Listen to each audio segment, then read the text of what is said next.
അസ്സലാമലൈക്കും. നമുക്ക് ഞാൻ ഉണ്ടാക്കുന്ന കട്ട്ലേറ്റിൻ്റെ റെസിപ്പി നിങ്ങൾക്ക് ഷെയർ ചെയ്യാം. അത് ചിക്കൻ ഉപ്പും മുളകും മഞ്ഞളും ഇട്ടിട്ട് വേവിച്ചിട്ട് ജസ്റ്റ് ഒന്ന് ഷാലോ ഫ്രൈ ചെയ്ത് വെക്കാം.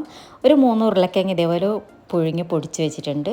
ഒരു പാൻ അടുപ്പിൽ വെച്ചിട്ട് അതിലേക്ക് വെളിച്ചെണ്ണ ഒഴിച്ചിട്ട് കറിവേപ്പില, ഉള്ളി, പച്ചമുളക്, ഇഞ്ചി, വെളുത്തുള്ളി എല്ലാം ചേർത്തിട്ട് നന്നായിട്ട് വഴറ്റിയെടുക്കുക.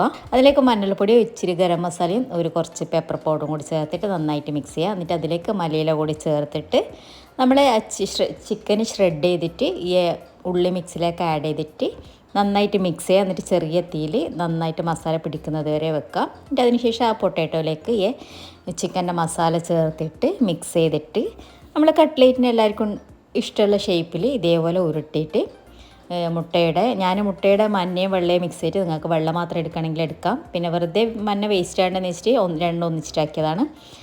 ഇതേപോലെ നല്ല ചൂടായ എണ്ണയിൽ ഫ്രൈ ചെയ്തിട്ട് എടുക്കുക. ഇതാണ് എൻ്റെ കട്ട്ലേറ്റിൻ്റെ റെസിപ്പി. ചിലപ്പോൾ എല്ലാവരും ഇതുപോലെ തന്നെ ആയിരിക്കും ആക്കുന്നുണ്ടാകാൻ.